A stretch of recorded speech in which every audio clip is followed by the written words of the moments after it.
How are we doing today? You guys didn't like that we stopped counting the days, but I'm gonna stick with it. I'm gonna stick with it. Counting's hard, you know. Can only count so high. I think two is where I cap it off. Um, it's very late.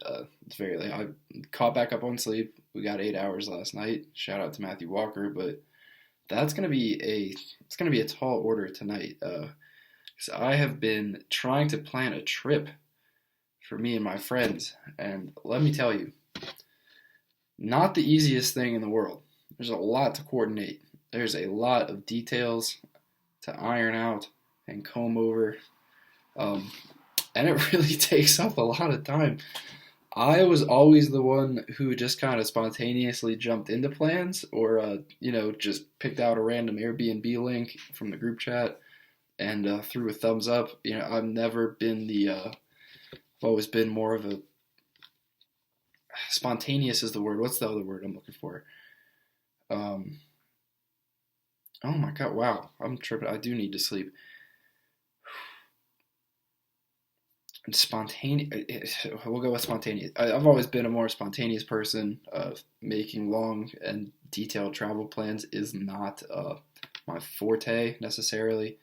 Impulsive was the word I was looking for. But anyway, um, but I moved away from my friends earlier this year. Pretty much all my friends are on the East Coast. I'm somewhere out west, and I gotta get them all out here because I miss them like crazy. But the actual particulars of doing that, I'm starting to realize how hard they're going to be, and it makes me a little nervous. I want to be close to all my friends. I don't want to. I don't know, and nothing. No distance could ever really come between us. But at the same time, it's certainly a factor, a hiccup. I don't know.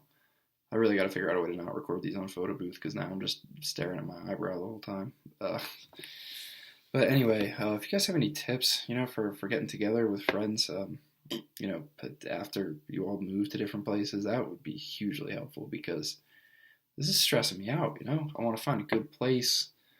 I want to make sure there's lots to do. I want to knock this out of the park.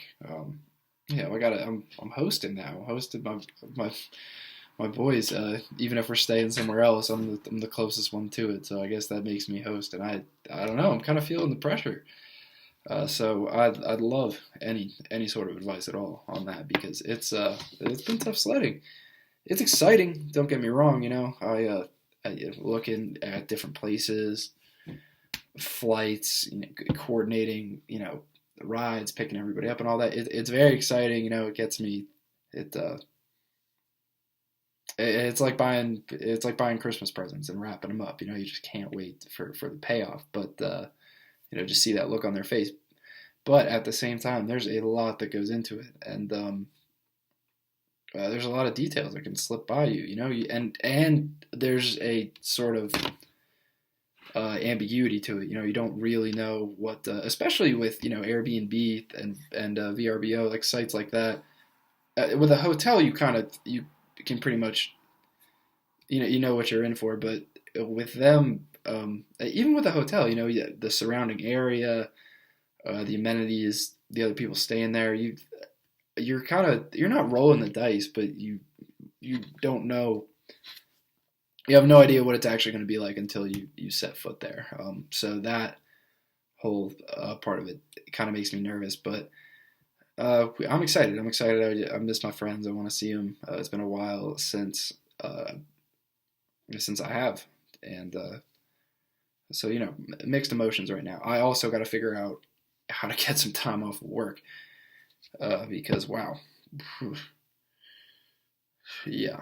Uh, I really want to see him. I want to I want to be able to spend a few nights together and really get into it. But I don't know how much time off I'm gonna have. So that's a whole nother box of frogs. Uh, but but um, it'll work out. It'll work out. And I'm willing to put in the effort to make sure that it goes well. And the motivation's half the battle with anything in life. So I'll keep you guys updated on how that goes. I don't know how I'm going to make these videos during this trip, but that's another bridge that we'll cross when we get there. I'm gonna try to get my 8 hours in, but you guys hang in there.